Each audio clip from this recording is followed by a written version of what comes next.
Listo, muy buenas tardes.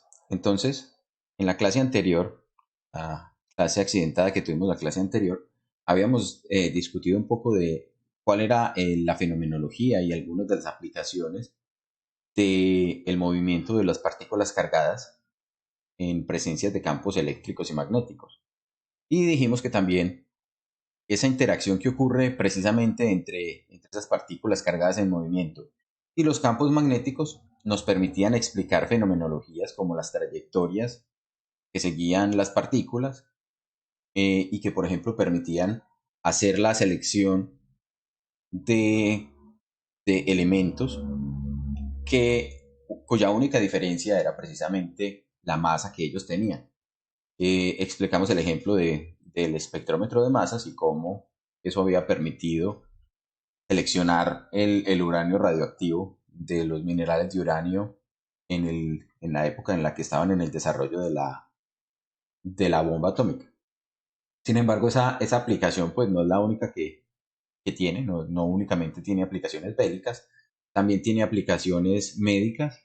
Muchos de los tratamientos de cáncer, por ejemplo, utilizan isótopos radioactivos y para poderlos seleccionar y poder dosificar adecuadamente la cantidad de isótopos que le van a implantar a una persona como parte de una radioterapia es precisamente con dispositivos similares a estos. ¿Listo?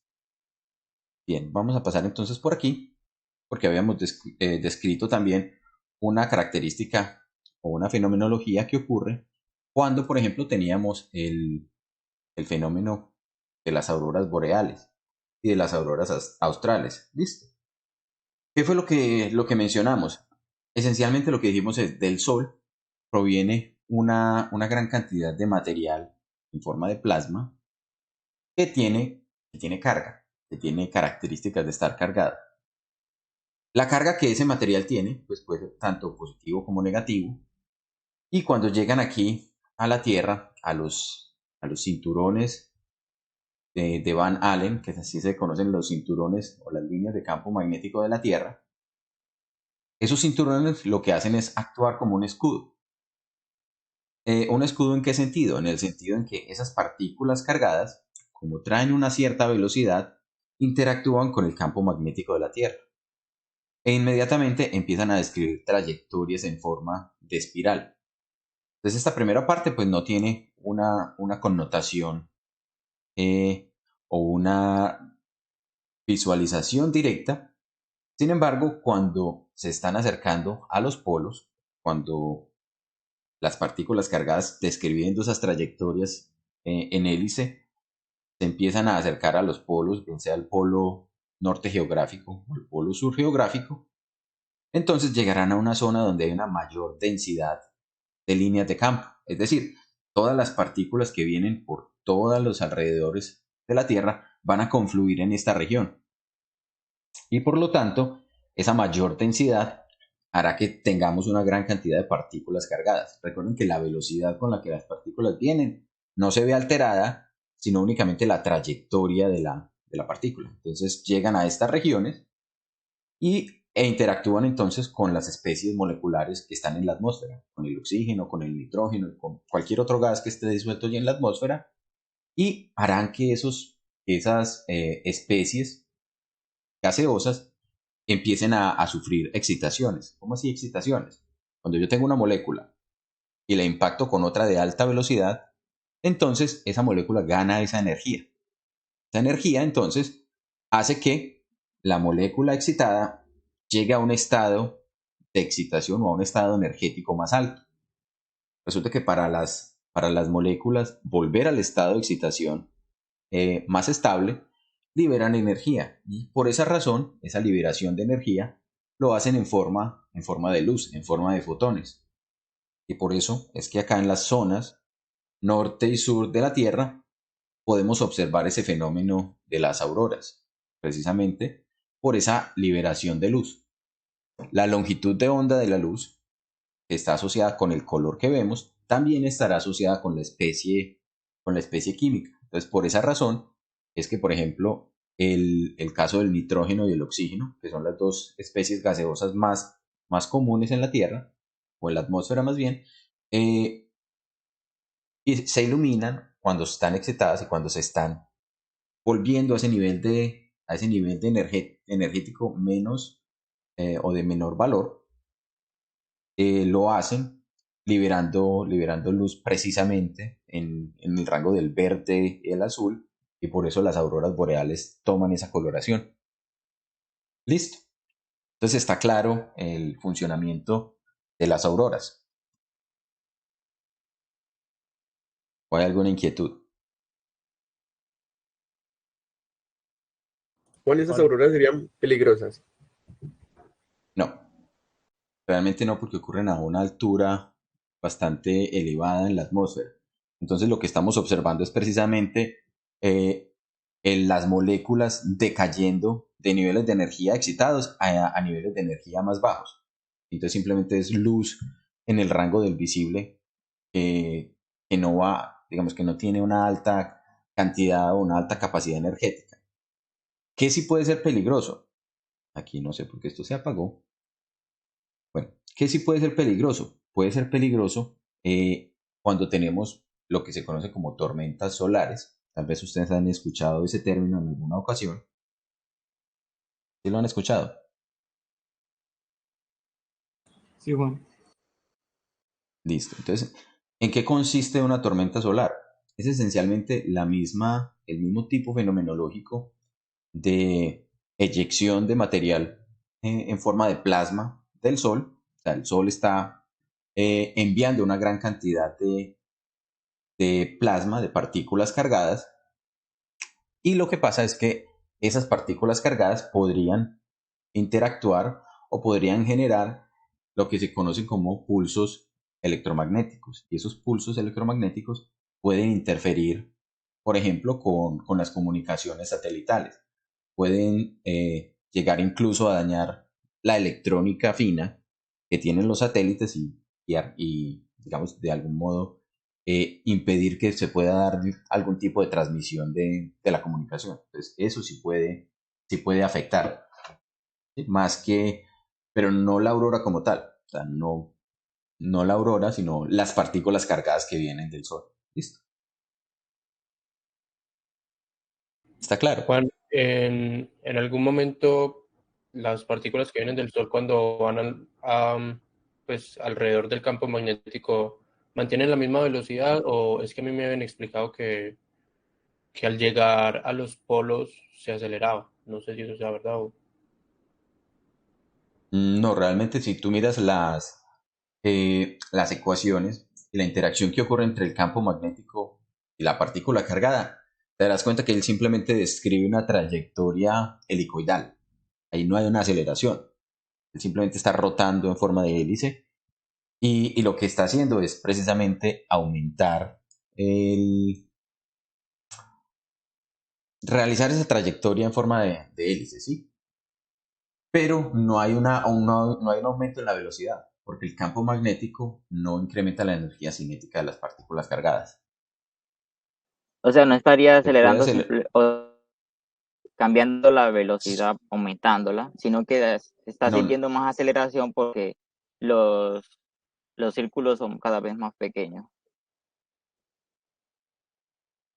porque el campo y allí es más la razón fuerte. para que... Ah, sí, sí. O sea, lo que tienen que considerar es, por ejemplo, yo les muestro nuevamente, a ver si ya me está funcionando esto.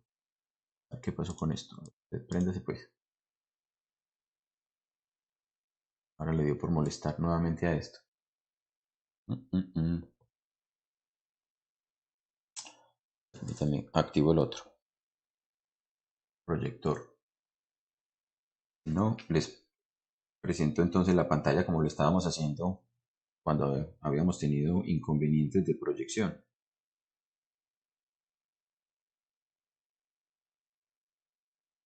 Si ustedes recuerdan la expresión, por ejemplo, del radio de curvatura, era inversamente proporcional a la magnitud del campo magnético. ¿Sí? ¿Se recuerdan esa parte de la expresión? Cuando dijimos el radio de curvatura es la masa por la velocidad de la partícula sobre la carga y en la intensidad del campo magnético. Sí, Juan. Entonces miren que ese radio de curvatura, la masa y la velocidad no están cambiando.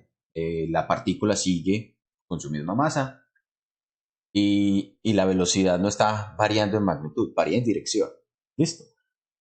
Y la carga de la partícula tampoco va a estar cambiando, pero lo que sí va a estar cambiando es precisamente la intensidad del campo magnético, porque en los polos, en las regiones cercanas a los polos, aumenta esa intensidad de campo magnético. Entonces es allí donde estamos diciendo, ah, sí, realmente el radio de curvatura se está haciendo más pequeño. ¿Sí? Entonces esa es la razón o lo que estaríamos observando como esa aceleración. Habría una aceleración en términos de la aceleración centrípeta, pero no habría una aceleración que haga que cambie la magnitud de la velocidad. ¿Está clara esa parte?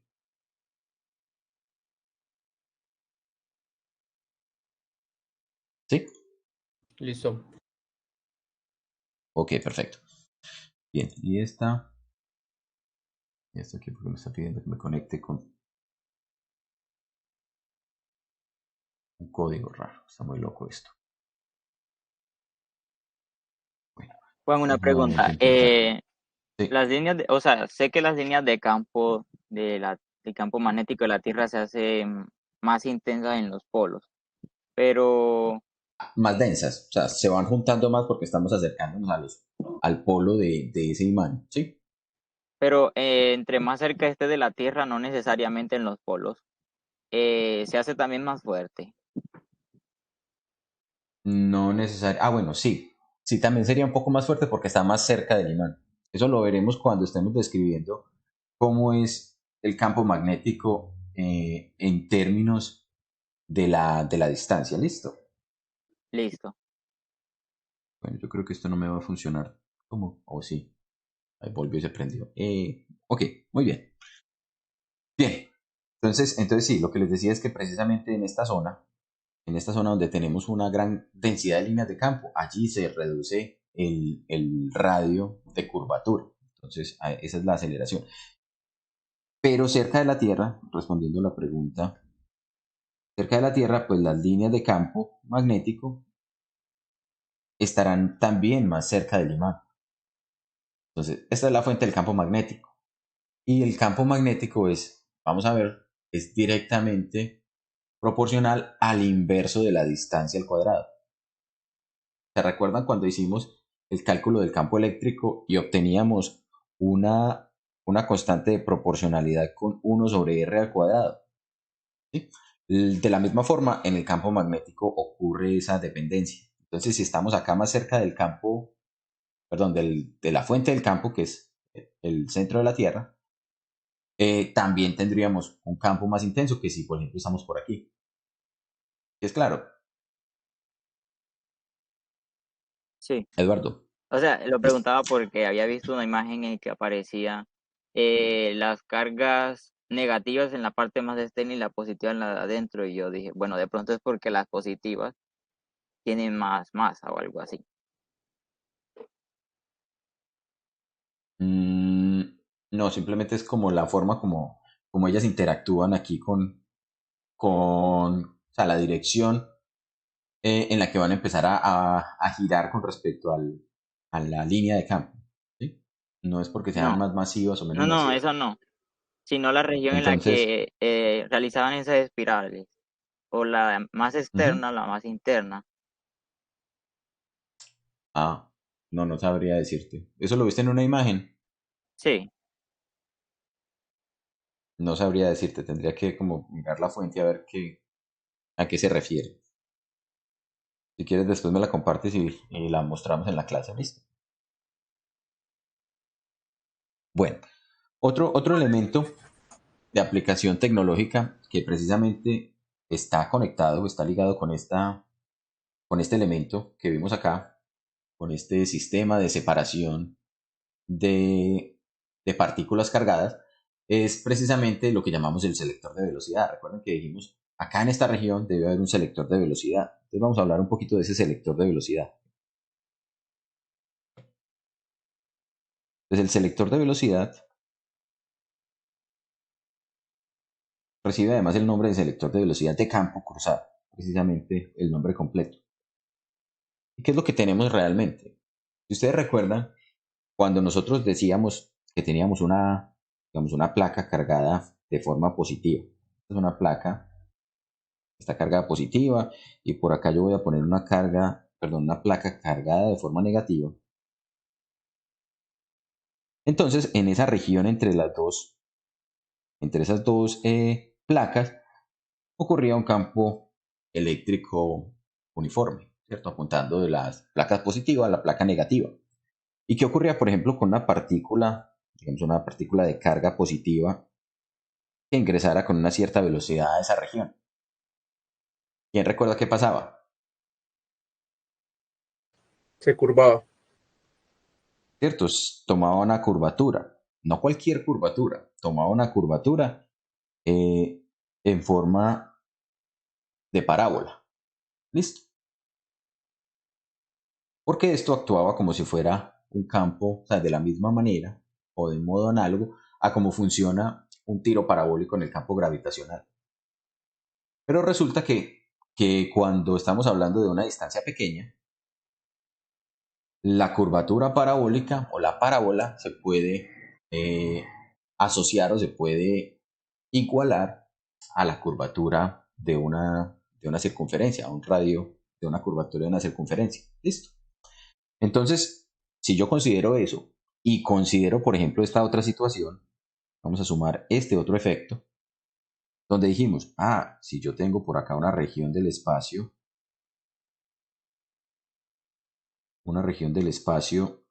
donde exista un campo magnético que esté saliendo, miren que ese campo magnético es perpendicular a ese campo eléctrico que está bajando aquí. Entonces, bueno, no, de hecho, ese campo magnético tiene que entrar. Vamos a mostrar por qué. Ese campo magnético tiene que ir en esta dirección. Esto, hacia adentro. Pero igual sigue siendo perpendicular al campo eléctrico. Observen entonces que una misma partícula cargada con carga positiva y que tenga una velocidad v, al interactuar en esta región donde está el campo magnético entrando, entonces tendríamos la regla de la mano, por regla de la mano derecha, los dedos apuntando en la dirección de la velocidad, cierro en la dirección en la que está apuntando el campo magnético y entonces me va a quedar el dedo pulgar me va a quedar apuntando hacia arriba. ¿Sí? Entonces esa es la dirección de la fuerza que va a sentir esa partícula cargada, esa fuerza magnética. Entonces la trayectoria que ella va a seguir va a ser desviándose hacia arriba. ¿Ya está claro? Entonces, si yo sumo esos dos efectos, el efecto de la fuerza que experimenta la partícula por efecto del campo eléctrico y el efecto que experimenta la partícula por efecto del campo magnético, y lo pongo en una sola región, es decir, lo que yo hago es coger este efecto y ponerlo justamente de manera simultánea. Entonces estoy sumando los dos efectos sobre la partícula cargada. Uno que lo está tratando de hacer tirando hacia abajo y otro que lo está tirando hacia arriba. Entonces llegará a una situación en la cual yo pueda hacer que la partícula se me desplace en una trayectoria rectilínea. Y después de que está o de que la partícula pasa por esa región, entonces yo acá tengo una pantalla que tiene simplemente un agujerito. Por ese agujerito van a pasar únicamente las partículas que van en trayectoria rectilínea. Todas las demás van a colisionar con la parte interior. Entonces van a quedarse aquí en esa pantalla, mientras que las otras, las que vienen por aquí, van a poder viajar derecho. ¿Cuál es la condición entonces para que la partícula pueda seguir en la trayectoria rectilínea? Miren que la condición es muy sencilla, simplemente yo tengo que garantizar que la fuerza eléctrica que siente una partícula sea exactamente igual a la fuerza magnética. De esa forma, esa partícula va a seguir una trayectoria sin desviarse. Y sabemos cuánto es la fuerza eléctrica. Sabemos que la fuerza eléctrica está dada por la carga y la magnitud del campo eléctrico Y la fuerza magnética va a estar dada por ¿quién? Por la carga y el producto cruce entre la velocidad y el campo magnético. Miren que se me va a cancelar justamente la carga, entonces esto no depende de la carga de la partícula. La partícula puede estar muy cargada, con carga positiva, con carga negativa, pero no va a depender de la carga. Y entonces acá, cuando obtengo la magnitud, ¿sí? Si yo considero directamente la magnitud, me va a quedar entonces la magnitud del campo eléctrico igual a ¿quién? A la magnitud de la velocidad, la magnitud del campo magnético, y estamos asumiendo que justamente la partícula ingresa con una velocidad o su rango de velocidades va a ser perpendicular al de la partícula cargada, ¿listo? Me estabas diciendo entonces que no sería con la magnitud de qué, perdón. De ese Eduardo. producto vectorial ahí. Como acá le pusiste el valor absoluto campo eléctrico del otro lado. Sí, sería aquí entonces también o sea, aquí lo que me está faltando es decir que estos son las magnitudes de las fuerzas, y acá sería entonces también la magnitud de ese producto vectorial. Ahí, ¿sí? Porque aquí entonces decimos esto está con el seno del ángulo que forman la velocidad y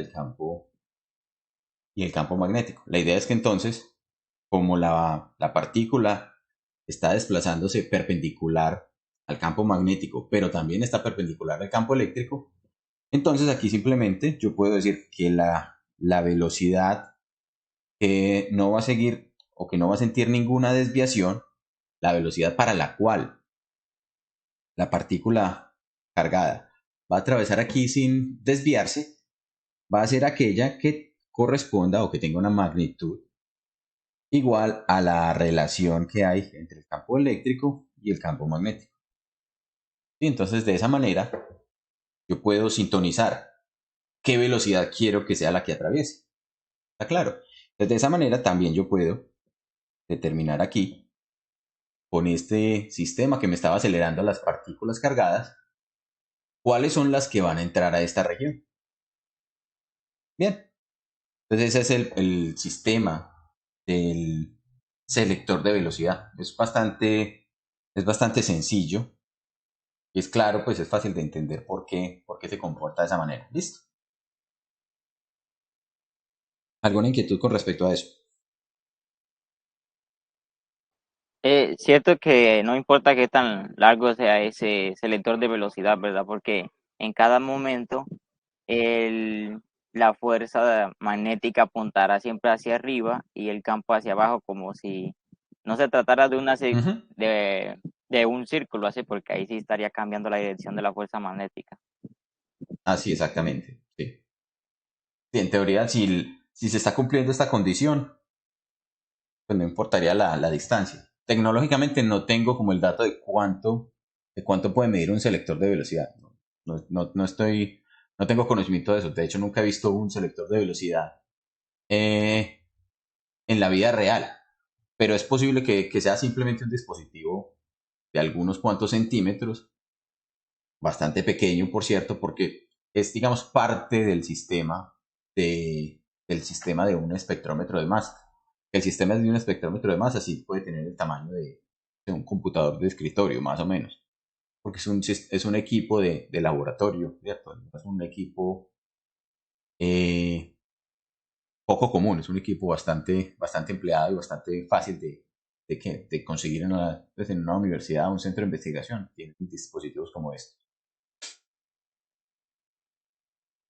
Bueno, asociado a este fenómeno entonces del selector de velocidad, donde teníamos esa situación de que la velocidad de ciertas velocidades no sentían ningún tipo de desviación por esa compensación entre las fuerzas eléctricas y magnéticas, vamos a tener algo que se conoce como el efecto Hall.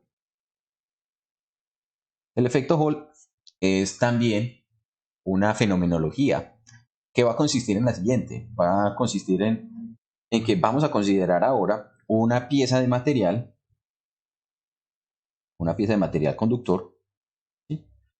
Ustedes saben que los conductores nosotros los hemos dibujado siempre como si fueran elementos unidimensionales, ¿cierto? O una línea o un hilo, pero en este caso pues vamos a considerar también que realmente esto tiene unas dimensiones y que un conductor puede ser cualquiera, cualquier tipo de material a través de la cual yo establezca un campo eléctrico y ese campo eléctrico me va a generar una corriente. Entonces, si yo considero, por ejemplo, que en este caso, en esta pieza de material yo tengo una cierta corriente, esta dirección que estamos pintando aquí con esta flecha, me está indicando en qué dirección está la corriente convencional. Recuerden que cuando estamos hablando de la corriente convencional, estamos hablando movimiento de cargas positivas. Sabemos que lo que se está moviendo son los electrones, entonces podríamos decir la corriente electrónica va en la dirección opuesta. Sencillamente vamos a considerar esto de esta forma. ¿Listo? ¿Qué es lo que ocurre entonces cuando yo tengo ese elemento conductor? Pues resulta que si yo en la dirección perpendicular a esa corriente, algo como así, ubico un campo magnético, les voy a poner acá el campo magnético, las líneas de campo magnético apuntando de manera perpendicular a ese elemento conductor.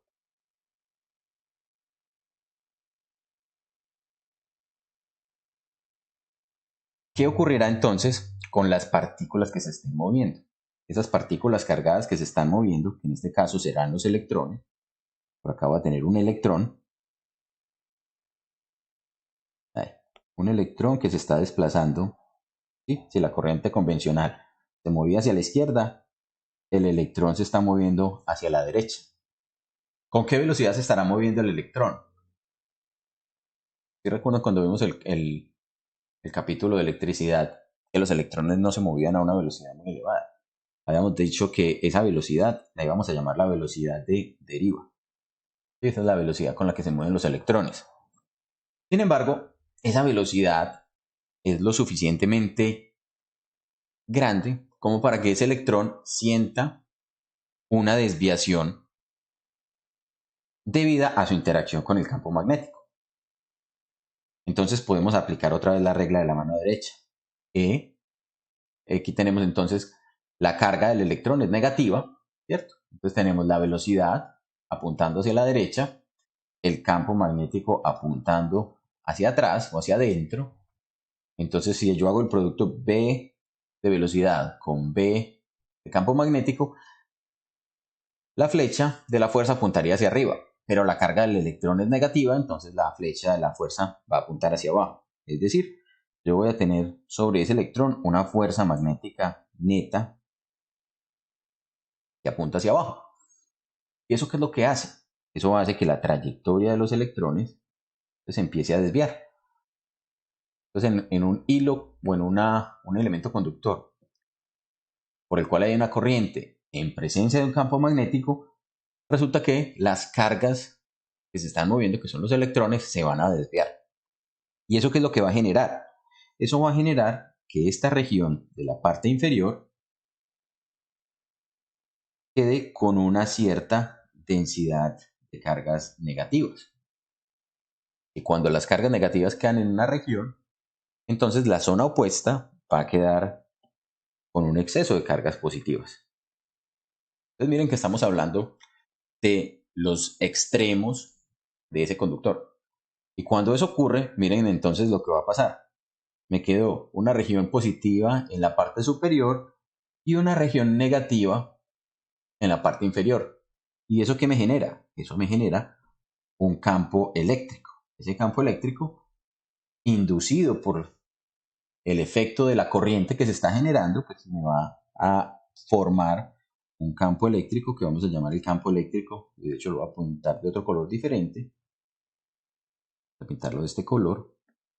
Un campo eléctrico que apunta hacia abajo, que vamos a llamar el campo eléctrico debido o SUH, llamémoslo así, para indicar que es el asociado con el efecto Hall.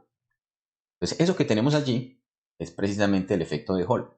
El efecto de Hall me dice que cuando tengo una corriente, en presencia de un campo magnético, se me genera un campo eléctrico a través de ese conductor. entre los extremos positivo y negativo del conductor, ¿cierto? Entre los extremos más bien, superior e inferior. Listo. ¿Qué pasa? Que esto tiene unas ciertas dimensiones. Esto tiene una cierta longitud, digamos L, o una cierta altura, y entonces es posible determinar cuánto es la diferencia de potencial si yo considero precisamente esa variación. ¿Esa variación entre quién? Esa variación de cómo es el campo eléctrico y la longitud que yo tengo acá. ¿Sí? Si recuerdan que, por ejemplo, yo podía definir campo eléctrico en términos de unas unidades que eran voltios por metro. ¿Sí? Las unidades del campo eléctrico, recuerden que eran o newton sobre coulombios o eran voltios sobre metro. Entonces yo puedo decir, es que entre esos extremos que tengo acá de mi material conductor por el que está circulando una corriente, yo puedo tomar un instrumento, medir acá una diferencia de potencial, vamos a llamarlo potencial su H también, potencial de Hall, entre esos extremos, y precisamente ese campo eléctrico es su H, no es otra cosa que ¿quién? Que la diferencia de potencial que mido entre los extremos dividido la distancia L que tengo en esa dimensión. Y entonces, instrumentos que me midan la diferencia de potencial los puedo conseguir, los puedo desarrollar fácilmente. Medir diferencia de potencial con un multímetro, un voltímetro, se puede hacer. Entonces, si conozco esta dimensión, puedo conocer cuánto es el campo eléctrico. ¿Y para qué me interesa entonces el campo eléctrico? Porque esencialmente yo puedo relacionar ese campo eléctrico precisamente con el campo magnético que está generándome esa diferencia de potencial o que me está generando ese campo eléctrico. ¿Listo? ¿Qué puedo hacer entonces? Pues esencialmente lo que yo puedo decir es que existirá una situación, ¿sí? Observen que bajo estas condiciones, el campo o el electrón se está moviendo en esta dirección. Dijimos que sentía una fuerza magnética hacia abajo, pero apareció este campo eléctrico. Y ese campo eléctrico también me va a afectar ¿a quién? Me va a afectar al electrón. ¿Y qué va a hacer ese campo eléctrico? Pues me va a generar una fuerza eléctrica, llamémosla su H, que apunta hacia arriba. Porque recuerden que la fuerza eléctrica es la carga por el campo eléctrico. En este caso, el campo eléctrico apunta hacia abajo, pero la carga es negativa. Entonces la fuerza eléctrica va a apuntar hacia arriba. ¿Listo? ¿Está claro más o menos cuál es entonces la relación entre ese sistema de fuerzas que está ocurriendo allí?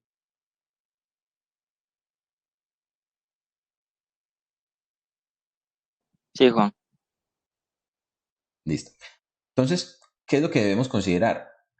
También que este electrón, que esta corriente electrónica que tenemos acá, puede seguir una trayectoria rectilínea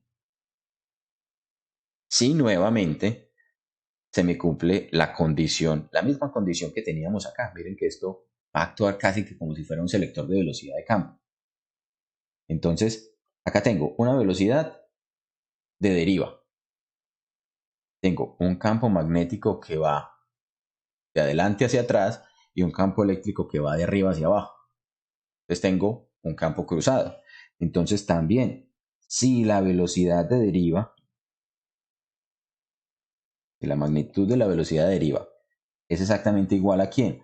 A la relación que hay entre el campo eléctrico o a la magnitud del campo eléctrico de Hall y la magnitud del campo magnético, entonces yo puedo determinar o yo puedo garantizar que esos electrones que están allí pues van a seguir una trayectoria rectilínea.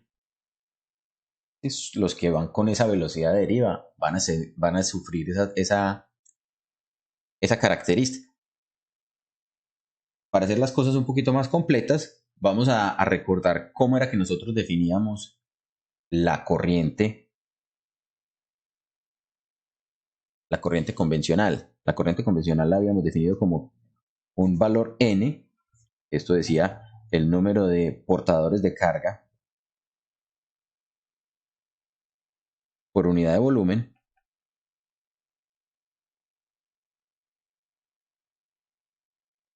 la definíamos como la carga de los portadores de carga, pues la carga electrónica, la definíamos como la magnitud de la velocidad de deriva, pues esto es la velocidad de deriva, y el producto con el área, ¿sí? Esto es el área del conductor.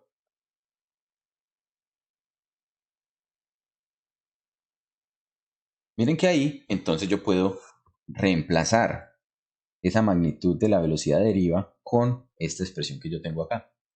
Entonces la corriente la voy a poder expresar como N por E por magnitud del campo eléctrico sobre magnitud del campo magnético y por el área del conductor. Listo. Donde entonces ese campo eléctrico justamente era la diferencia de potencial sobre L. Entonces campo eléctrico es diferencia de potencial sobre L. Entonces esto me quedaría de la siguiente manera. La corriente es igual a N por E. El campo eléctrico dijimos que era la diferencia de potencial de Hall sobre L por la magnitud del campo magnético por el área. Y de aquí puedo entonces despejar esencialmente la diferencia de potencial de Hall. Dada en términos de quién? De la corriente, de la magnitud del campo magnético, de L y de el número de portadores de carga por unidad de volumen, la carga electrónica y el área. Entonces, ¿esto qué me permite medir? Resulta que si yo puedo medir esta diferencia de potencial, puedo conocer cuánto es el campo magnético, porque todos estos otros parámetros ya los conozco. Y lo conozco, es la corriente total, L es la altura o la sección, la dimensión transversal, A es el área, es la carga electrónica y N el número de portadores de carga por unidad de volumen. Listo. Entonces básicamente puedo determinar el campo magnético.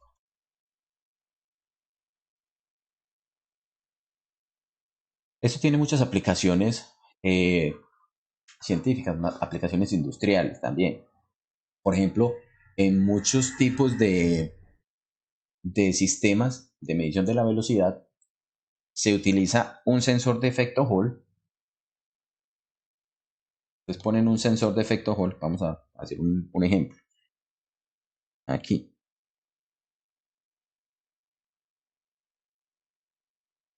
Tengo un sistema de sensor de efecto Hall y acá puedo tener, por ejemplo, un sistema como una rueda de una bicicleta.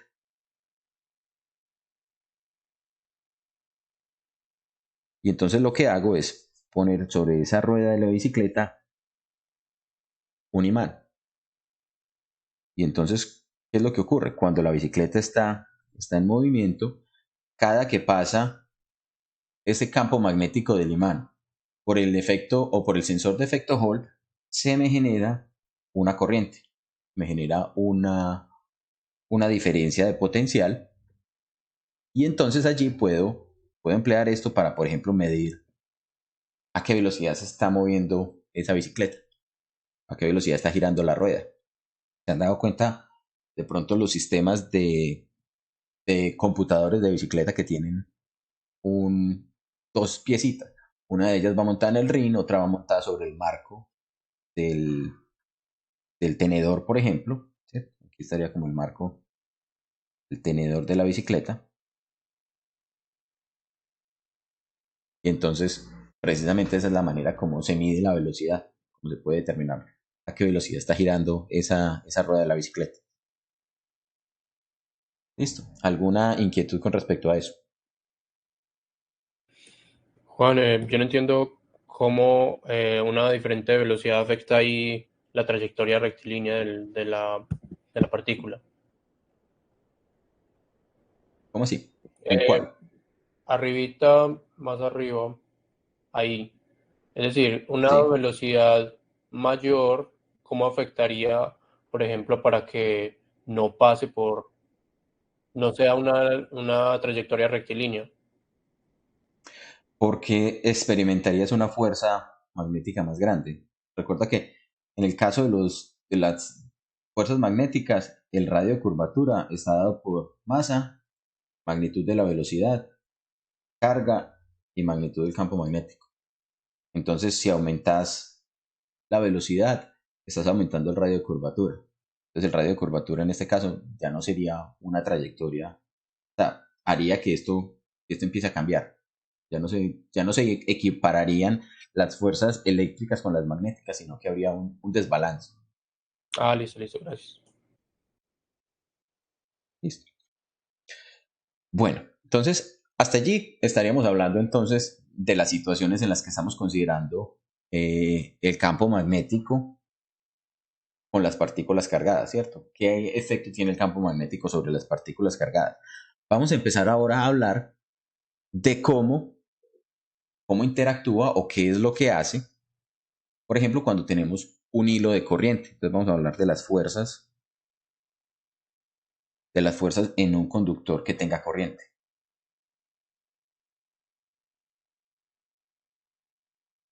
Ya vimos entonces que en algunos casos esos conductores pues, van a sufrir efecto Hall, ¿cierto? Hay algunos materiales en los que el efecto Hall pues, puede ser mucho más notorio, listo, pero digamos en un conductor convencional, ¿qué es lo que vamos a tener?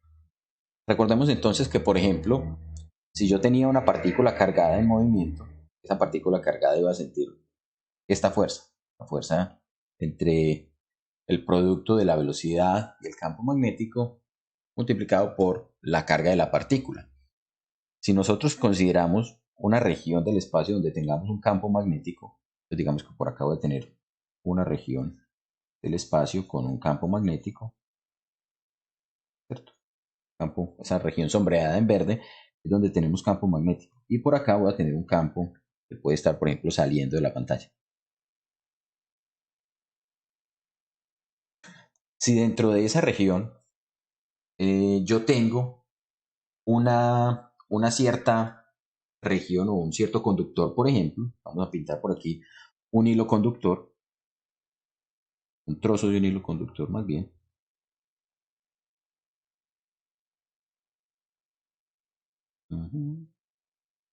Ah, borrando el hilo. Vemos que eso es un hilo conductor y que por allí está pasando una corriente. Sabemos que entonces si para allá vaya la corriente, vamos a tener asociado a esa corriente un vector de densidad de corriente J. Pues acá tengo el vector de densidad de corriente. Sabemos que en esa misma dirección se están moviendo las cargas positivas. Hacia allá también va la corriente I. Esto está demorando para responder, no sé por qué, pero bueno. Entonces, si nosotros consideramos una región o un tramo de ese hilo conductor que tenemos allí, vemos que ese hilo conductor puede ser esta región del espacio. Entonces, en ese hilo conductor vamos a tener unas cargas que se están moviendo. Estas cargas que se están moviendo van a ser cargas negativas que van a estar moviéndose en este sentido. ¿Y qué es lo que está ocurriendo? Entonces, básicamente, sobre esta región que tiene una longitud L, todas las cargas negativas que estén en movimiento van a estar entonces experimentando esa fuerza. ¿En qué dirección va a estar la fuerza? Pues miren que en este caso vamos a tener la velocidad de deriva apuntando en esta dirección, apuntando aquí inclinado, el campo magnético apunta saliendo, entonces podemos hacer otra vez nuestra regla de la mano derecha. Permítanme un momento que ya tengo que recibir los niños.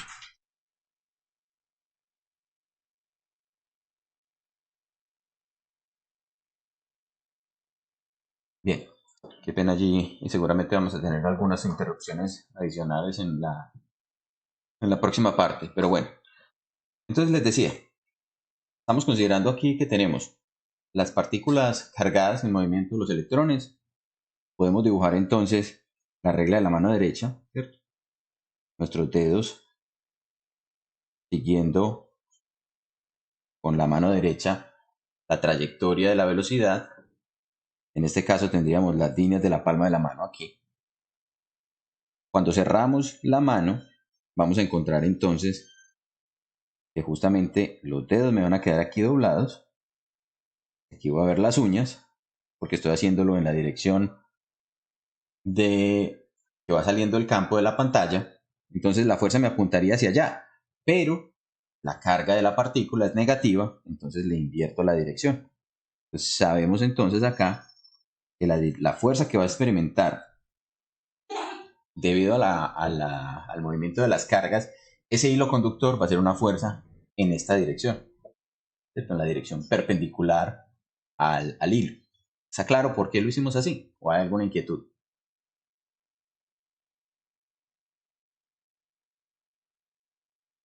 Está claro.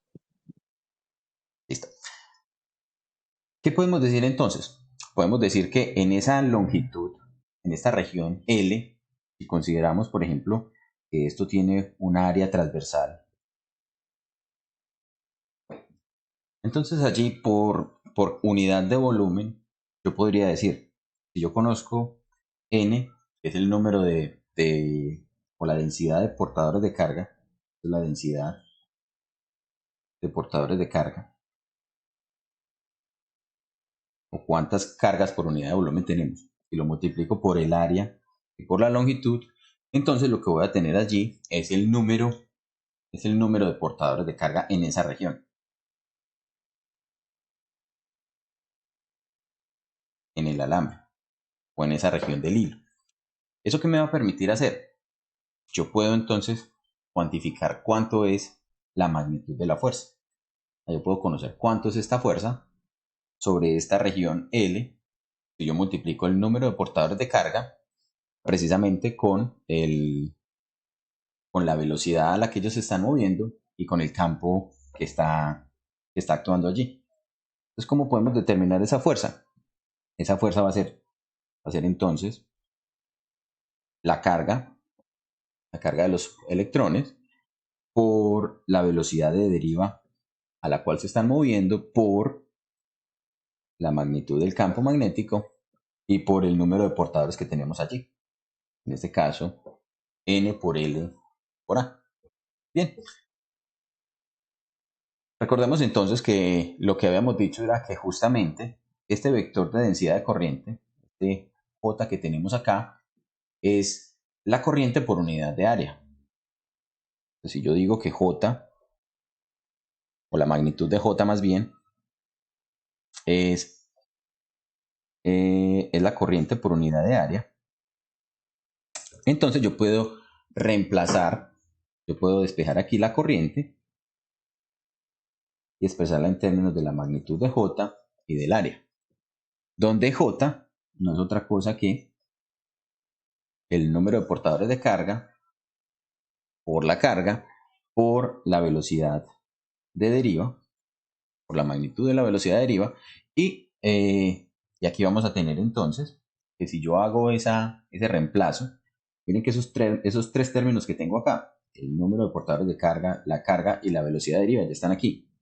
Número de portadores de carga, velocidad de deriva y el valor n. Qué pena, me Entonces perdí un allí, poquito de dónde porque sacó esa ecuación de fuerza. esta ecuación de fuerza la saqué de decir, cada una de las partículas cargadas va a experimentar una proporción de la fuerza. ¿Cuánto es esa fuerza? Esa fuerza la habíamos definido aquí con esto, ¿cierto? Carga por velocidad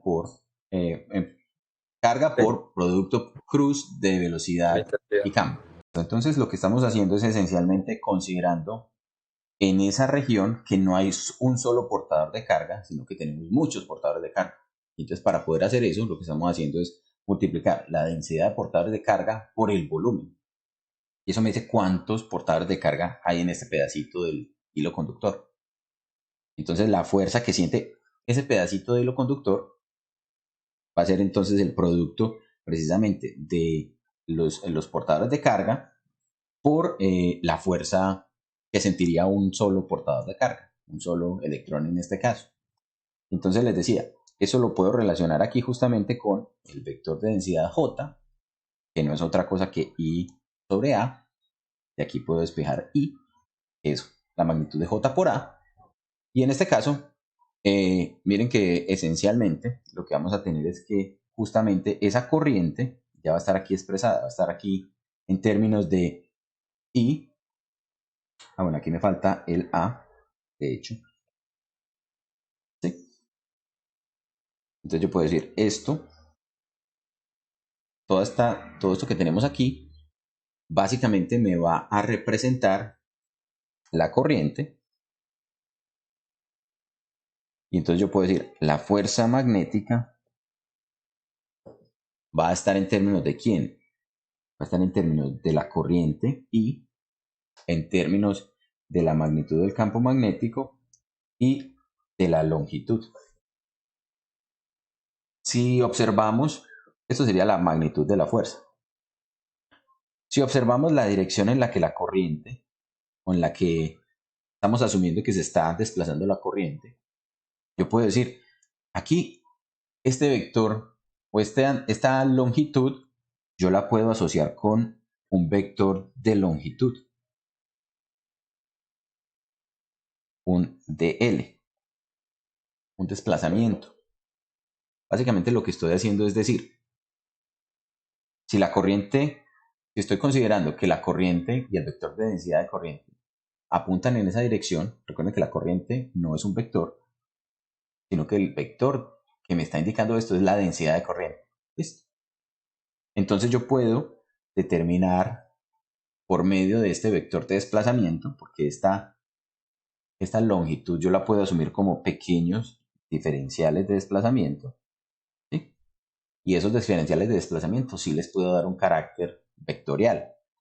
Entonces, ¿qué es lo que voy a lograr? Lo que sí puedo lograr es decir, que si yo quiero obtener la característica vectorial de la fuerza, lo puedo hacer a partir de quién? De considerar I, la corriente, como una magnitud que me multiplica al producto cruz entre el vector L y el vector del campo magnético. Entonces, esta última expresión que tenemos acá, esa expresión me permitirá a mí definir para un hilo por donde esté circulando una cierta corriente, conocer cuál es la dirección de la fuerza que va a experimentar. Miren que acá estamos diciendo, I es la corriente, L es el vector de desplazamiento, L no es otra cosa que la magnitud de la longitud y un vector de desplazamiento o un vector que apunta en la dirección en la que me estoy moviendo. Entonces, Juan, una pregunta. ¿Usted sabe que el orden sí, de ese producto cruz es así porque primero se pone, como por decirlo así, el vector desplazamiento? ¿O cómo sabe que es L por sí. B y no B por L? Ok. ¿Cómo sé que es L por B y no B por L? Es por la dirección de la fuerza, porque yo puedo, o sea, de antemano yo ya sabía que para un portador de carga que se me mueva en esta dirección, la fuerza tiene que apuntar en esta orientación, ¿cierto? La fuerza tiene que ir hacia acá. Entonces es por esa razón que yo sé que si yo lo utilizo, o sea, si yo quiero configurar esto en términos de la corriente y el campo, la magnitud de la fuerza tiene que apuntar en la misma dirección. O sea, si yo lo hago al contrario, me invertiría el sentido. Entonces hay que tener cuidado con eso. O sea, yo ya conocía de un portador de carga en qué dirección apuntaba la fuerza. De todos los portadores de carga, la fuerza tiene que ir en la misma dirección. Y si lo expreso en términos de la corriente, la fuerza se tiene que conservar. ¿Listo? Es por eso. No es por, no es por otra razón Listo. diferente.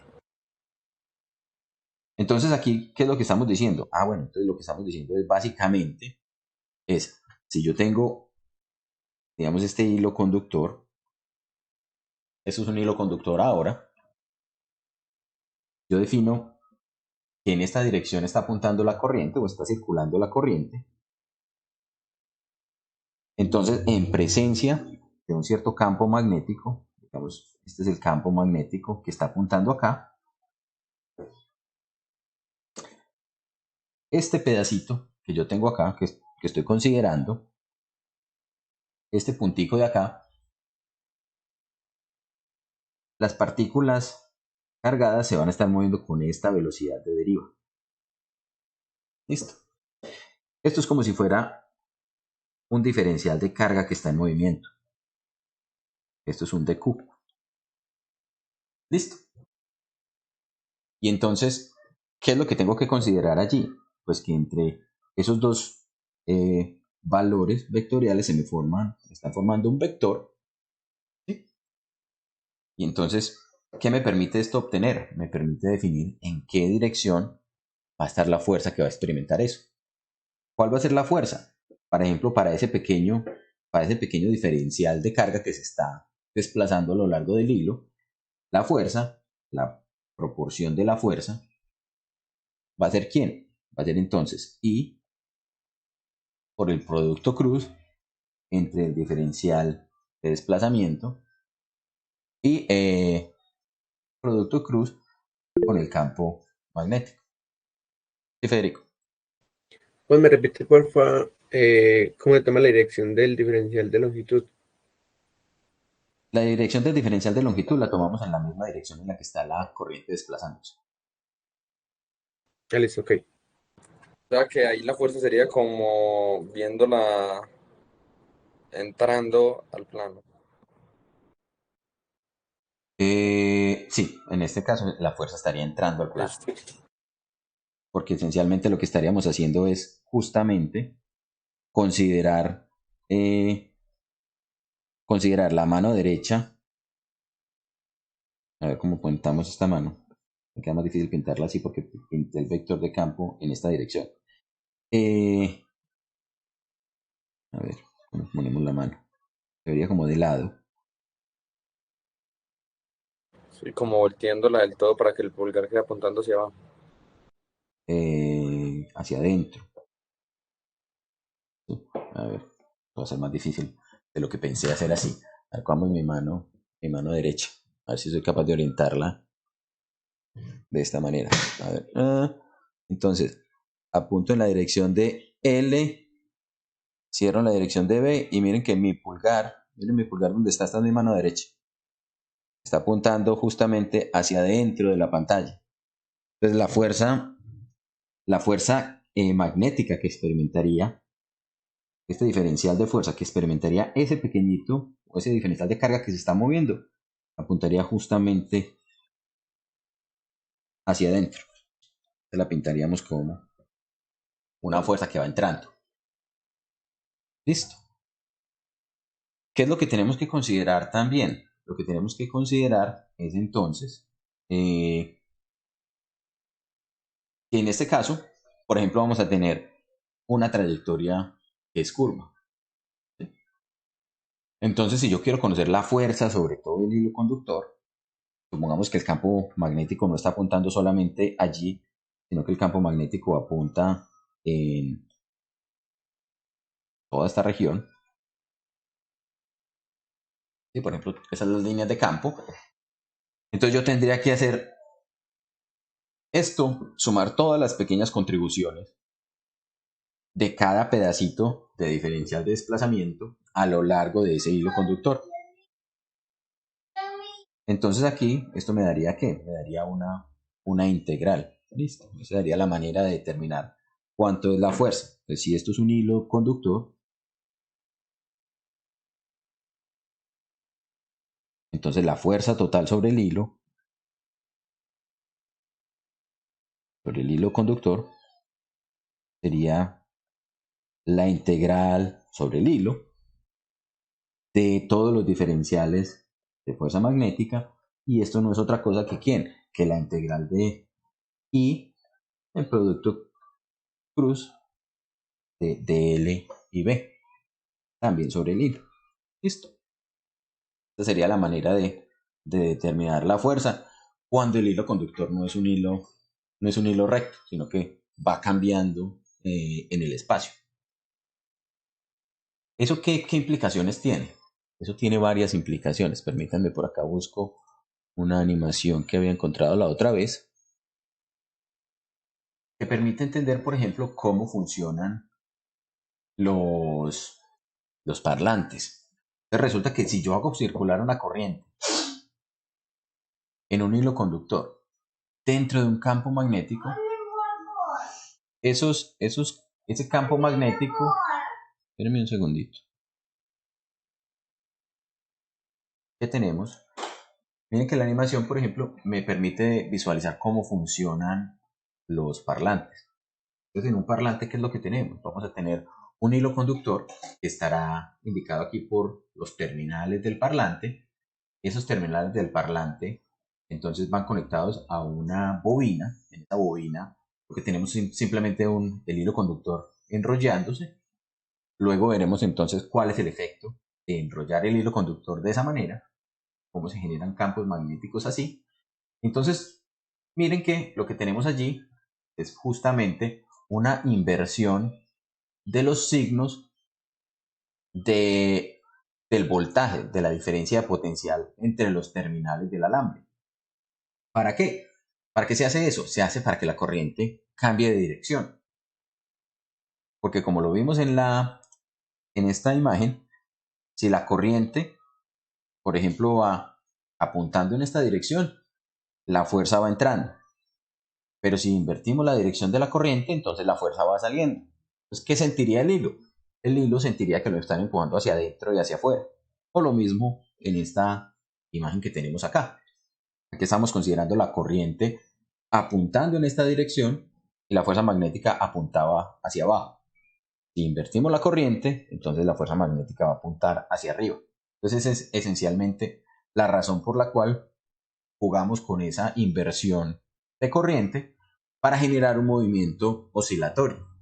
Aquí, por ejemplo, podemos observar justamente ese fenómeno. Acá estamos haciendo que precisamente la corriente cambie, pero esto está dentro de un imán. Miremos que dentro de la configuración, de la forma o de la geometría que tiene el parlante, esta zona de aquí son unos imanes permanentes. Acá tenemos la bobina y pegada a esa bobina está precisamente la membrana que va a vibrar y que va a producir entonces el sonido, ¿cierto? Recuerden que, bueno, es posible que ustedes no hayan visto esta parte, porque eso lo verán en el curso de oscilación de ondas y óptica, cuando tenemos una membrana que está vibrando, eso hace o eso genera diferencias de presión en el aire. Y esas diferencias de presión en el aire son lo que se puede interpretar como sonido. Entonces, ¿qué es lo que hacemos?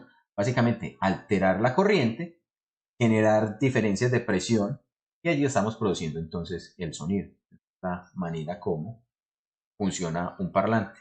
¿Listo? Bueno, por acá están esas ondas de presión, entre ondas de alta y baja presión, que me van a representar justamente las vibraciones sonoras, que son las que podemos escuchar con el tímpano. Este eardrum es el tímpano. Y acá tendríamos entonces la manera como, cuando el parlante está oscilando, en que allí se alcanza a observar estas partículas que están aquí muy tensas, son zonas de alta presión, que van a viajar en el espacio y que van a hacer que vibre la membrana del tímpano. Entonces lo podemos reconocer allí como si fuera un sonido. Listo. ¿Alguna inquietud con respecto a eso? Juan, ahí entonces puede controlar, digamos, la contracción de esa membrana hacia adentro y hacia afuera. La intensidad de cuánto Sí, se contrae puede controlar con la intensidad de la corriente o... exactamente. O sea, yo no solamente voy a controlar que la membrana se mueva hacia adelante y hacia atrás, sino que también la magnitud de la fuerza estará directamente relacionada con qué tanto se está deformando la membrana, la puedo controlar variando la corriente. Entonces, por ejemplo, los sistemas de sonido para poder generar el sonido, la señal que le envían al parlante es precisamente eso, una señal que va modificando la corriente en niveles de intensidad y que va variando y oscilando, haciendo que la corriente cambie a valores positivos y negativos para que se dé esa inversión de la fuerza que hace que la membrana esté vibrando. ¿Listo? También puede variar digamos, la duración, entonces puede hacer que, por ejemplo, la membrana esté más tiempo y menos tiempo en cada uno de los ciclos de desplazamiento. ¿Está claro? Sí, Juan. Bien. Entonces, ya que vimos que un hilo conductor puede sufrir entonces fuerzas cuando está en presencia de un campo magnético, vamos ahora a imaginarnos una situación que nos va a dar lugar a poder explicar cómo funciona un motor eléctrico. Vamos a suponer ahora, vamos a dibujar por acá un sistema de coordenadas, este sistema de coordenadas X, Y, Z, y sobre el plano XY voy a poner una bobina. Voy a dibujar por aquí una bobina, permítanme dibujo esa bobina.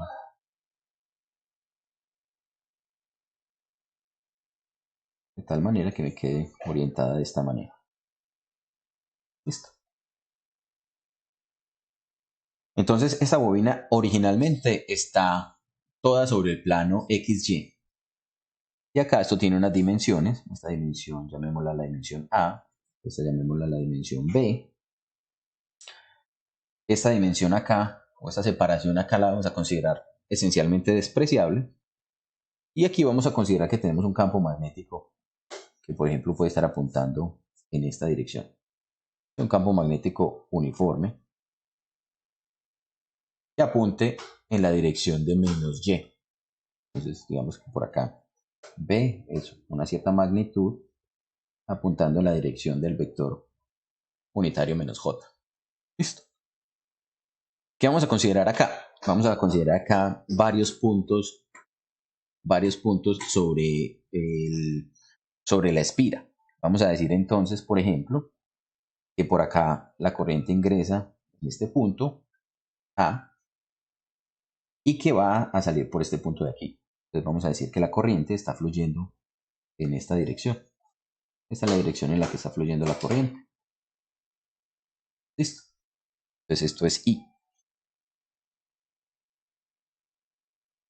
Miremos entonces qué es lo que pasa, por ejemplo, con esos diferentes tramos de mi espira. Observen entonces, recordemos nuestra expresión para la fuerza magnética. Entonces la vamos a expresar en términos de quién? De I, L, cruz B. ¿Listo? Entonces esa integral que yo tengo por acá, esa integral de I de L cruz B, yo la puedo separar, dividir en diferentes regiones. ¿Cómo así? Tiene que acá yo tengo una primera región que viene desde acá y que apunta hasta este sentido, este primer tramo, llamémoslo el tramo 1, este segundo tramo que viene desde este punto, vamos a poner aquí punticos, digamos este es el punto A, B, C, D, E, F. Entonces tramo 1, tramo 2, tramo 3, tramo 4, tramo 5. Miremos entonces qué ocurre con cada uno de los tramos. Miremos, por ejemplo, qué ocurre con el tramo 1. Entonces, en ese caso, miren que la corriente está apuntando paralela al campo magnético. Entonces, cuando yo quiero definir cuánto es la fuerza magnética en el tramo 1, ¿qué tendría que determinar? Tendríamos I, la corriente, que es la misma para todo el hilo conductor, L, que sería la longitud de ese tramo. La longitud de ese tramo es una distancia B medios, ¿cierto? B medios. Esto estaría multiplicado por ¿quién? En producto cruz con el campo B. Entonces tendríamos la magnitud de B Y tendríamos que considerar el seno del ángulo que me están formando este vector de desplazamiento. ¿Cuál es el vector de desplazamiento? Un vector de desplazamiento que voy a tomar en esta dirección, un dl. Entonces miren que el dl, en este caso, está en la misma dirección de b. Entonces el seno que me forma aquí es un seno de 0 grados. Entonces eso hace que sobre ese tramo recto la fuerza magnética sea 0. ¿Sí está claro por qué? Sí, Juan. Listo. Vamos a mirar el tramo 2. El tramo 2, entonces me va a decir, mi diferencial de longitud apunta en este sentido. Entonces, como apunta en ese sentido, ahora yo puedo decir, la fuerza magnética sobre el tramo 2 va a ser ¿quién? Otra vez, I por la longitud. En este caso, la longitud está tomando toda esta distancia A. Entonces sería por A, por la magnitud de B y por el seno de 90 grados. Para determinar la dirección, recuerden que aplicaríamos esta expresión que tenemos acá, determinaríamos el producto de I cruz B o L cruz B. Entonces miren que estamos tomando la dirección de L, esta L va en una dirección, en este caso que apunta en la dirección de I, y va en producto cruz con B que apunta en la dirección de menos J, que lo habíamos dicho por aquí. Entonces cuando hacemos ese producto cruz de I con menos J, recuerden la expresión que les indiqué la semana de la clase anterior, I cruz J Eso haría menos me K. da K, exactamente, porque estoy tomando I, producto cruz con menos J, entonces I cruz J me da K, pero como es menos J, entonces sería menos K. Entonces en este caso, la dirección de ese producto cruz, o este vector que voy a obtener acá de fuerza, va a ir en la dirección menos K. ¿Con qué magnitud? Con la magnitud I por A por magnitud de B, y en este caso el seno de 90 sería 1. Entonces esa fuerza magnética va a apuntar justamente, vamos a pintarla aquí, si puede ser morado. Entonces sobre este tramo 2, la fuerza magnética apunta en esta dirección. Teníamos entonces que la fuerza magnética sobre este primer tramo era 0. Sobre este segundo tramo era esta fuerza magnética que apuntaba en dirección menos K. Si hacemos la fuerza magnética sobre esta Juan, zona, perdón. sobre esta...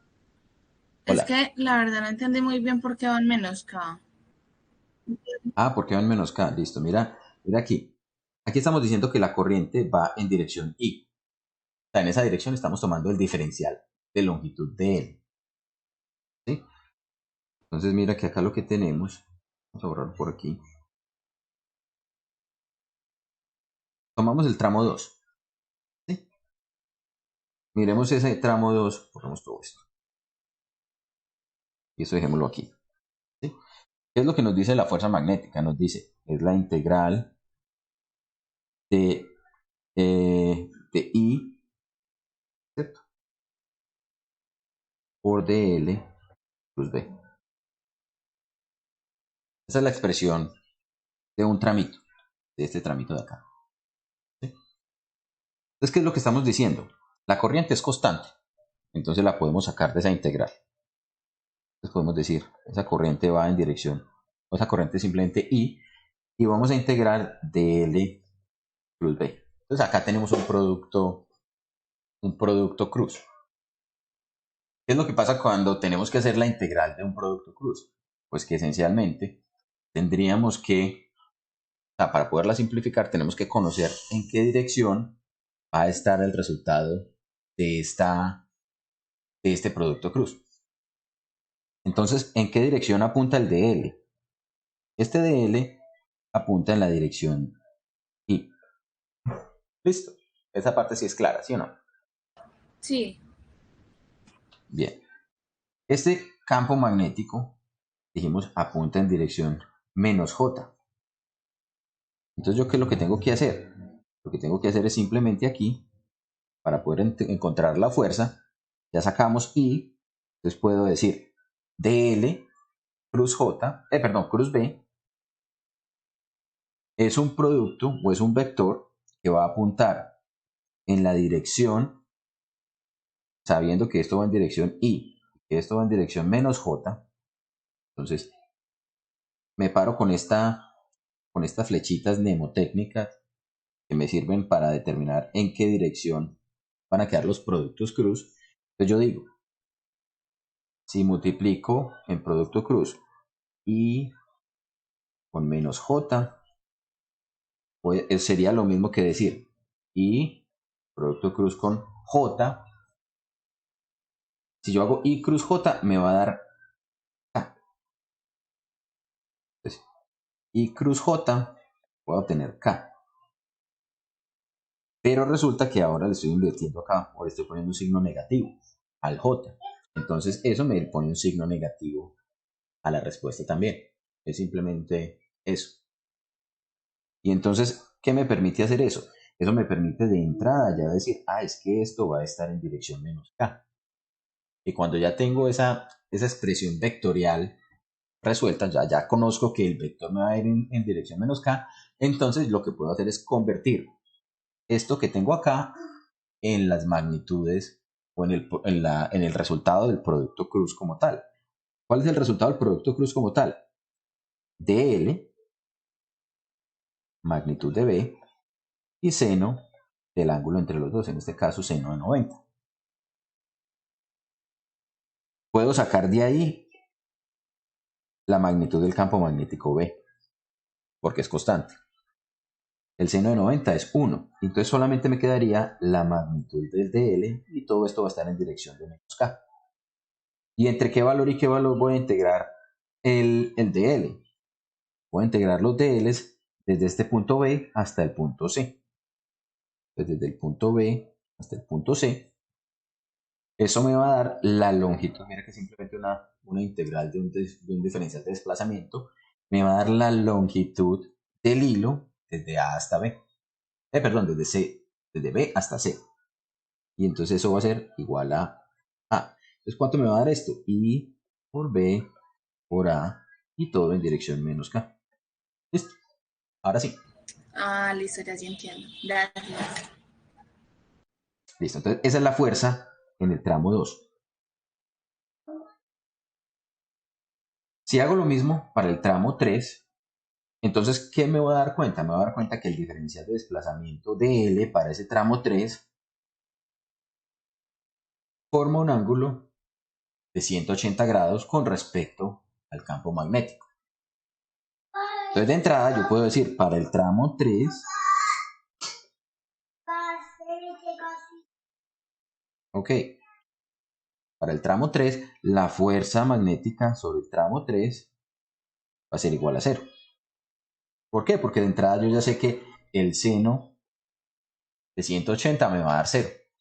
Y entonces yo sé que allí no va a haber una fuerza magnética. Vengo a este.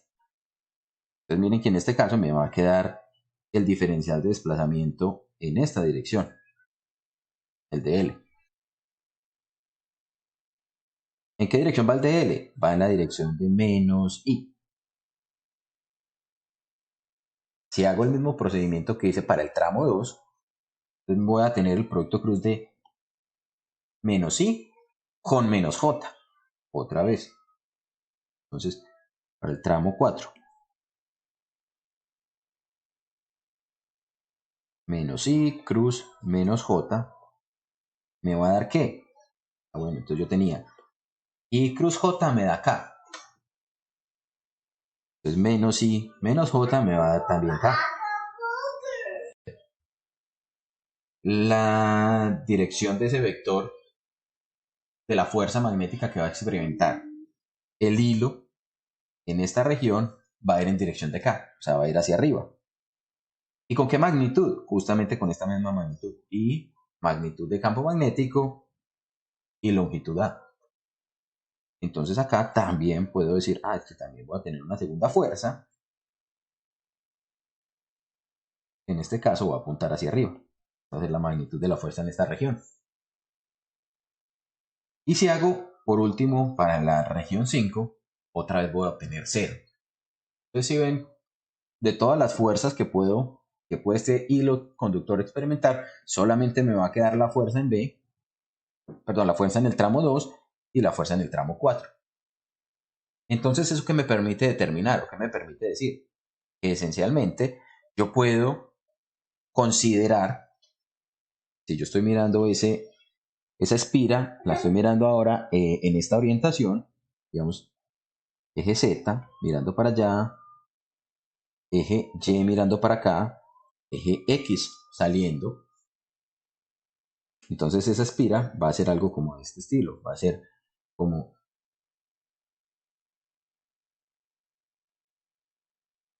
un elemento como este, donde el campo magnético estaba apuntando en esta dirección y las fuerzas magnéticas que va a sentir va a ser una fuerza magnética hacia abajo y una fuerza magnética hacia arriba. De su curso de física mecánica, posiblemente ustedes vieron este tipo de sistemas. Un sistema donde un elemento tiene dos fuerzas de la misma magnitud que apuntan en direcciones opuestas y que no son colineales, es decir, cuyas líneas de acciones de fuerza no se cruzan, sino que están ubicadas a una cierta distancia.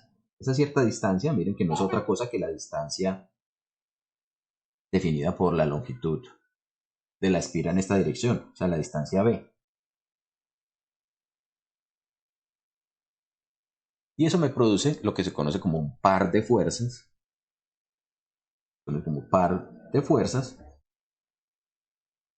o un torque. ¿Sí recuerdan haber visto eso en la parte de cuerpo rígido? Al final, más o menos del curso de física mecánica.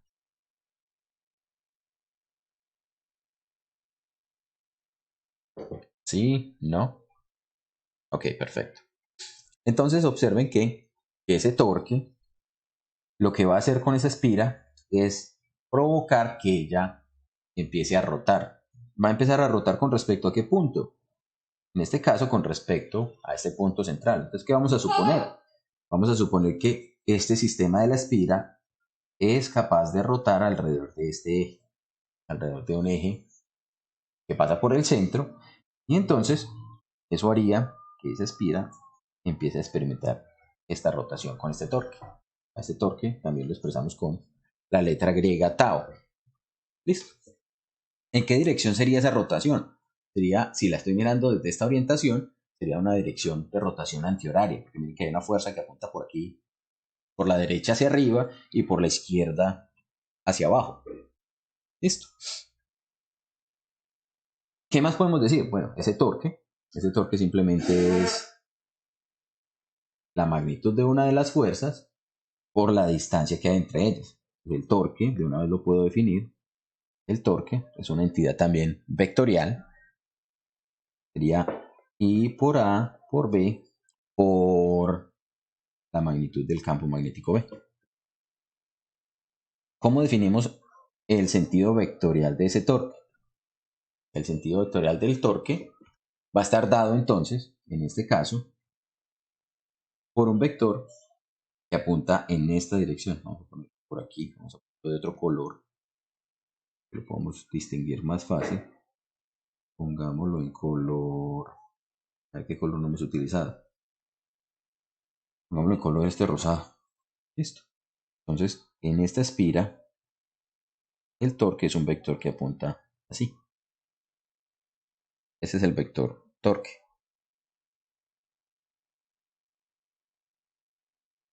Listo. ¿Cómo definimos ese vector torque? Ese vector torque lo podemos determinar muy fácil también con la regla de la mano derecha. ¿Cómo hacemos? Simplemente ponemos nuestros dedos de la mano derecha. Vamos a pintar esto por aquí solito. Aunque tenemos Aparte. ecuación, ¿qué es A?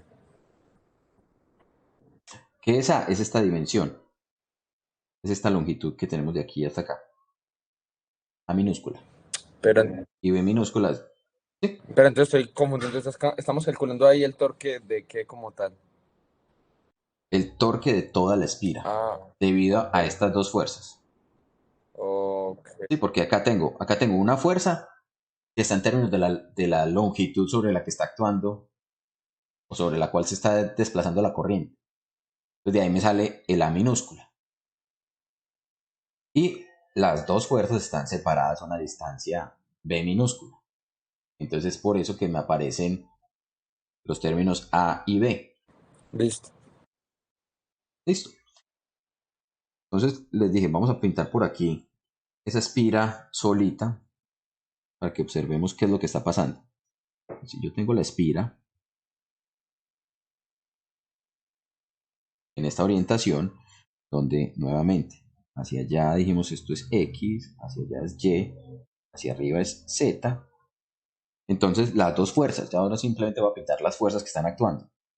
Aquí tengo esta fuerza magnética y acá tengo esta fuerza magnética sobre esas dos regiones, que están separadas a una distancia B entre sí. Entonces, si este es el eje de rotación, es que estoy pintando acá en azul, entonces el torque, que es este vector rosado que estaba poniendo por aquí, va a apuntar en la dirección de I. Esa es la dirección de ese vector de rotación. Juan Santiago. No. Ahora, Juanza, sí, por favor, espérate. Listo. Por favor, espérate.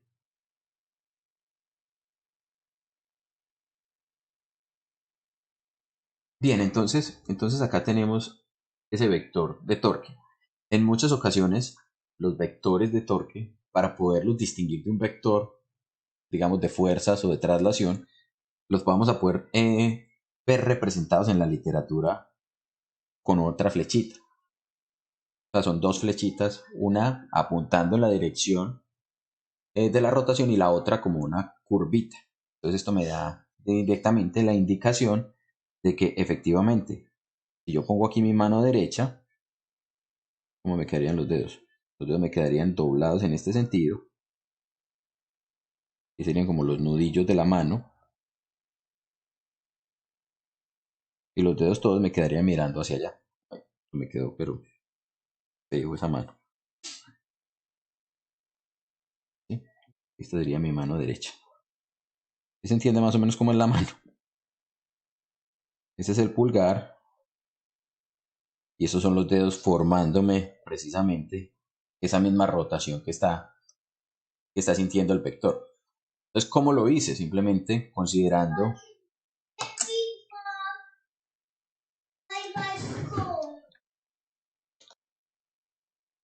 bien, entonces lo que estamos haciendo es coger la mano, orientarla de tal manera que me apunte los dedos. O sea, los dedos en este caso estarían siguiendo la forma. Por un lado sube, yo oriento esto un poquito más para acá. A ver, no me va a alcanzar. Si miran mis dedos de la mano derecha en este caso, por ejemplo, ustedes se darán cuenta que por un lado están subiendo, rodean y están bajando. Entonces en este caso el pulgar estaría apuntando hacia afuera. Esa es la dirección de ese vector de torque, o el vector que está generando la rotación, en este caso, de, de ese espira que tenemos allí. ¿Listo? ¿Qué pasa, por ejemplo, con ese torque? Entonces, si la espira es libre de rotar, o sea, si la espira se puede empezar a mover, eso será lo que va a ocurrir. La espira va a empezar a desplazarse. Entonces, en cierto instante, por ejemplo, esa espira va a sufrir lo siguiente. La vamos a poder visualizar como si estuviéramos viéndola así. Esto es X, esto es Y, esto es Z, y la espira va a estar inclinada con cierto ángulo. Ese ángulo de inclinación entonces será Z. ¿Qué ocurrirá cuando la espira esté inclinada? Básicamente vamos a tratar de dibujar nuevamente qué es lo que está viendo la espira. Vamos a dibujarlo aquí otra vez en forma tridimensional. Vamos a dibujar por acá nuestro eje Z. Ahora voy a cambiar la orientación. Este es el eje X y para allá el eje Y. Entonces, en esta condición, miren que lo que estamos viendo de la espira sería una espira que está inclinada como de esta manera. Una espira que va a estar inclinada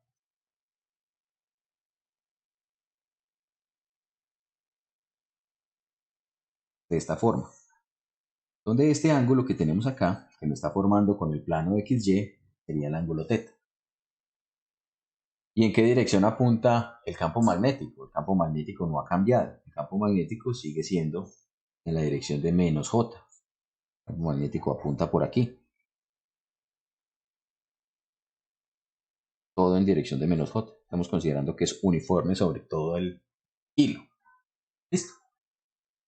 Entonces, en este caso, observen que ahora, si yo considero nuevamente que la corriente va apuntando en esta dirección, entonces la corriente va a estar apuntando aquí así, casi no se ve, pongámoslo a un ladito más bien. La corriente va por aquí y la corriente va por aquí, la corriente sube, la corriente pasa por aquí y la corriente vuelve y baja. Si vemos entonces la trayectoria que sigue la corriente allí.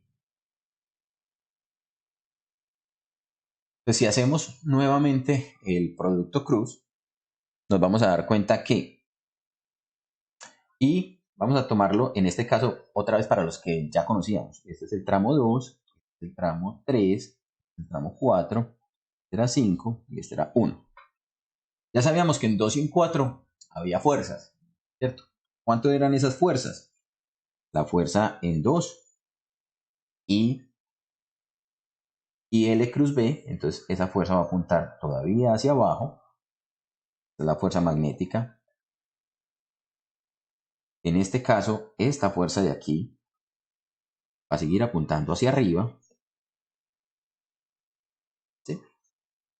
Pero observen que ahora la corriente del campo magnético sobre los tramos 1, 3 y 5 ya no es paralela, sino que ya empieza a formar un angulito.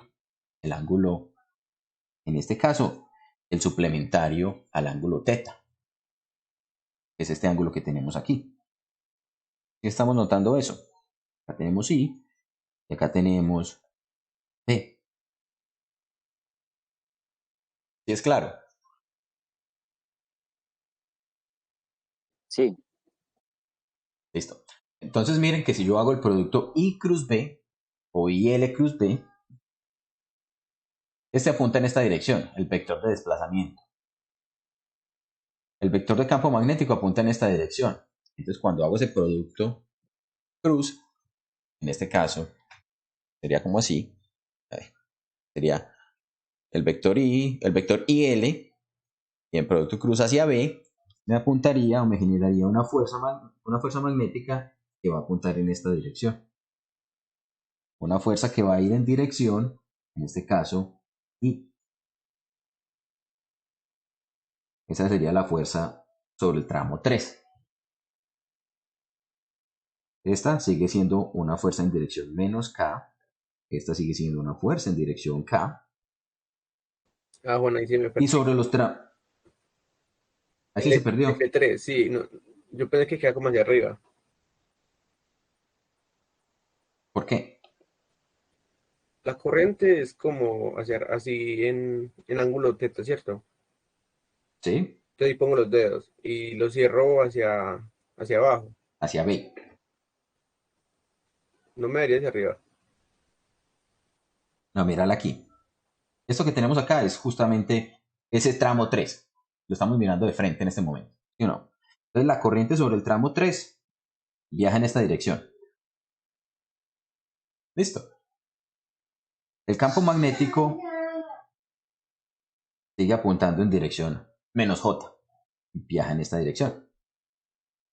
Entonces mira que si yo hago el producto cruz, o sea, pongo mis dedos alineados con I, en este caso, a ver cómo los alineo.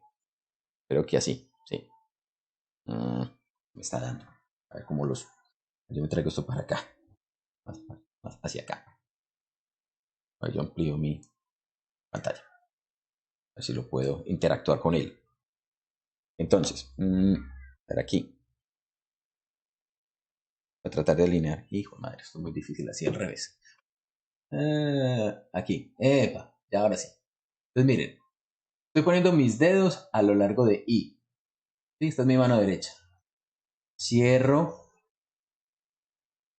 los dedos en la dirección de B y miren el pulgar hacia donde está apuntando. Está apuntando justamente hacia la pantalla, hacia afuera de la pantalla. ¿Sí la ven? Que esa fuerza 3 va a hacer que, o va a generar una fuerza que apunta en la dirección I. Pero si yo me voy para los elementos 1 y 5, la fuerza sobre cada uno de esos elementos va a apuntar en dirección menos I.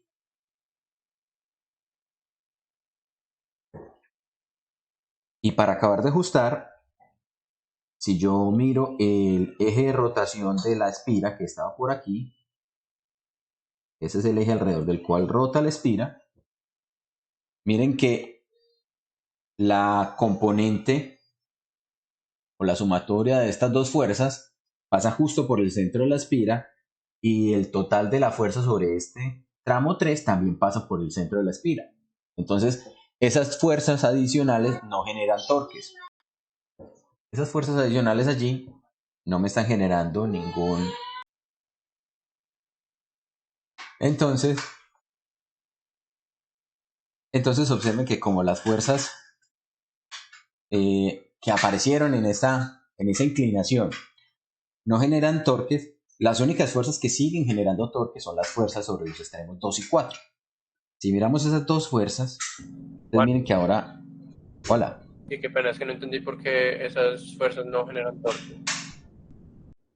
¿Por qué no generan torque? Porque es como si estuvieran pasando justamente sobre el eje de rotación. No están desplazadas con respecto al eje de rotación. Ya. Para que una fuerza genere torque, tiene que generar un par de fuerzas. Entonces tiene que cumplirse esa condición de que haya dos fuerzas que estén separadas a una cierta distancia. Y en este caso estamos considerando que el torque se va a generar con respecto al punto. Sí, señor. Entonces, para que tengamos esto en cuenta, simplemente es para que miremos. Esta fuerza aquí y esta fuerza aquí. Ahora, pues me siguen generando torque, pero con una condición. Toda esta distancia B se mantiene, pero la distancia entre las fuerzas ahora se ha reducido. ¿Por qué? Porque las líneas de acción de fuerza, como la espira rotó, hacen que el torque sea más pequeño.